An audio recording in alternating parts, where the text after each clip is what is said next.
Tonight on Connecticut's news station, college students across the state stand in solidarity with Palestine. We'll hear their message to local lawmakers coming up. Plus, new video shedding light on what happened during an officer-involved shooting. We are breaking down the new details. And a Fox 61 follow-up. A nightclub is now facing a lawsuit. A man suing them after a violent incident caught on camera. We'll hear what he's asking for. Now at 6, this is Fox 61, Connecticut's news station.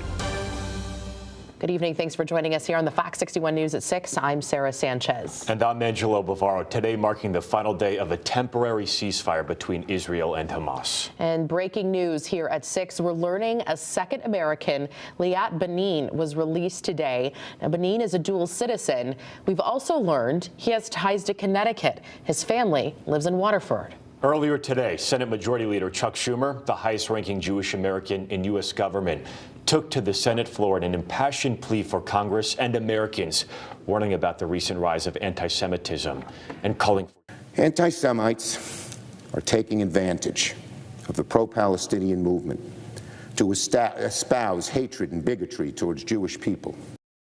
Meanwhile, here at home, hundreds of students across Connecticut campuses gathered to stand in solidarity with Palestine. Fox 61's political reporter Emma Wolforst joins us live from one of those schools, the University of New Haven. Emma.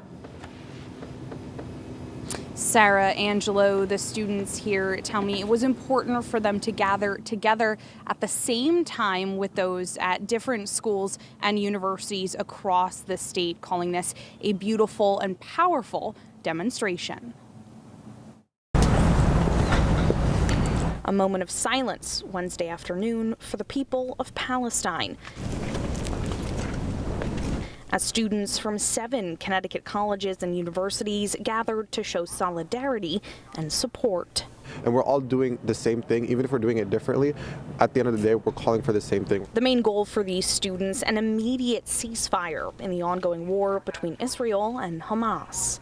We're not only calling for like 5 days, 2 days, we're calling for a permanent one. So that would be the difference between the one that's happening right now and what we're calling for. I'm grieving the loss of people who could do so much more with their life and how it's cut short, regardless of where they are. At Yale, students painted red teardrops onto a canvas, sitting around a banner with the names of Palestinians killed. We gather in silence to stand for peace and ceasefire in Gaza.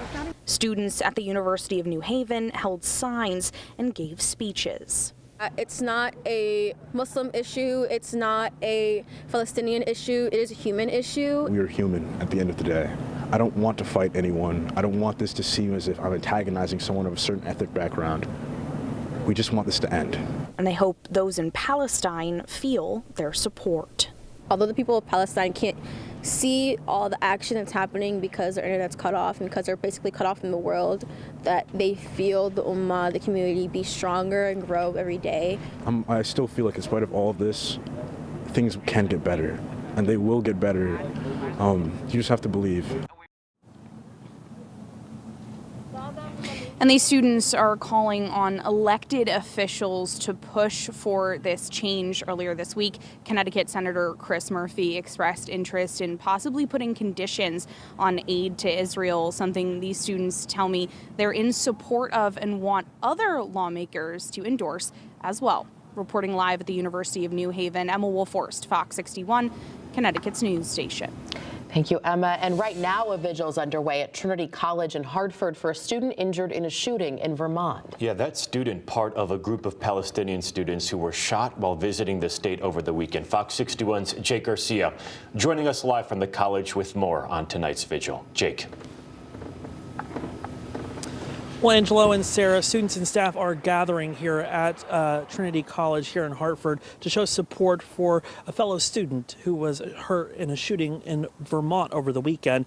Tassin Ahmed was walking down a street with 2 friends of Palestinian descent in Burlington, Vermont on Saturday when they were approached and shot. The suspect, 48-year-old Jason Eaton, was arraigned Monday on 3 charges of attempted murder, where he pleaded not guilty. Now, as calls for the shooting to be investigated as a hate crime grows louder, the FBI is looking into what happened, and even President Biden was briefed on the situation earlier this week.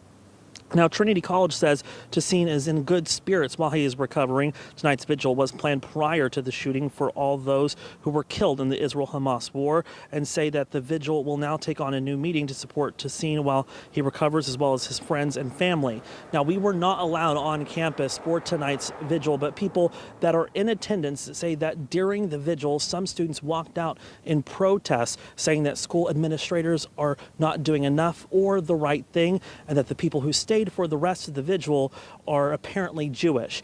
Now, the school says that they are not increasing any security measures, but they will remain vigilant. Live in Hartford, Jake Garcia, Fox 61, Connecticut's news station. Thank you, Jake. A teen's recovering tonight after being shot in Waterbury. Police say a 16-year-old walked into the hospital this morning with a gunshot wound. He's expected to recover. But where the shooting happened is still unknown. Police are still investigating. Turning to the weather now, a really cold day across the state. Once again, not wearing any socks, not a good idea.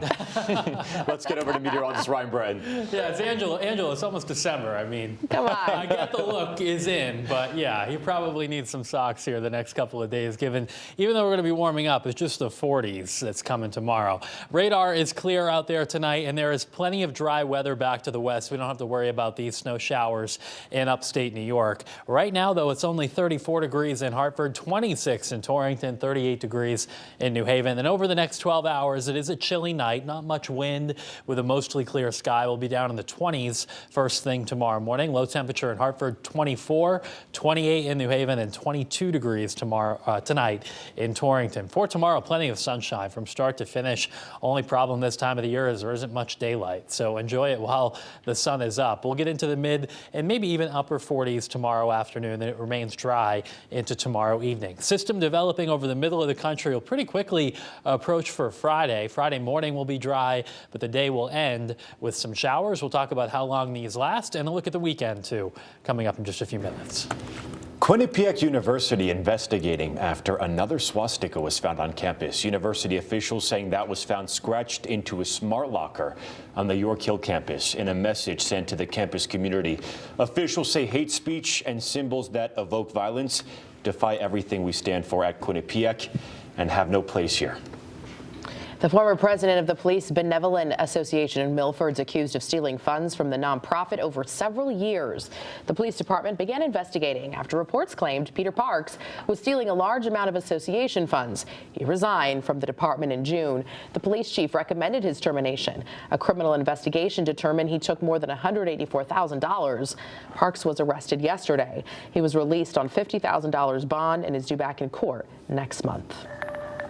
Well, new details tonight. For the first time, we're seeing and hearing from the man suing a popular Hartford nightclub. This all is coming after a violent incident was caught on camera. Yeah, that man is claiming negligence after being seen punched down the stairs in a now viral video. Fox 61's Matt Kieran live in Hartford with those new developments. Matt. Well, since this incident at the Russian Lady came to light, they have voluntarily given up their operating license. This city nightclub has a history in Hartford that dates back to the 1970s. We want to warn you, some of you may find a portion of this video disturbing. Hopefully justice will happen soon. His arm still in a sling, Joshua Gilmore, the man punched down the stairs by security at the Russian Lady, has filed a lawsuit claiming his injuries impose restrictions on his ability to enjoy all of life's activities. Gilmore, who suffered a gaping cut on his skull, fractured elbow, and concussion, claims the Russian Lady, owned by Jerry Fornarelli and FYC Entertainment, failed to hire security with adequate skill and knowledge. City Councilor Nick LeBrun telling Fox 61 he will advocate for policy change. Not only looking at the logistics around zoning and nightclub establishments, but maybe possibly establishing ordinances or things of that nature that require some kind of training or formal training for security. Fox 61 reached out to Fornarelli. The person you're trying to reach is not available. Who just expanded his restaurant portfolio into Vernon. We know the Russian Lady is also being investigated by the State Department of Consumer Protection, fined last year for selling alcohol to minors. We don't want anything like this to happen to anybody in Hartford. Incidences such as these do not help our narrative here in Hartford. The video itself, taken November 4th, shows an altercation. Gilmore dragged toward the stairwell, his hands ripped from the railing, security yelling for him to leave. Then 2 punches, Gilmore collapsing motionless at the bottom of the stairwell. It's been 25 days since this incident occurred. The video has made its way around the world, garnering millions of views on social media, and yet there have not been any charges brought against the individuals who perpetrated this crime. And in addition to seeking more than $15,000 in damages, Gilmore's attorney told me they're calling on the Hartford Police and the state's attorney's office to file criminal charges. Hartford Police told me today they are still continuing their investigation. They've handed it over to their Major Crimes Division. We're live in Hartford outside the Russian Lady. Matt Caron, Fox 61, Connecticut's news station.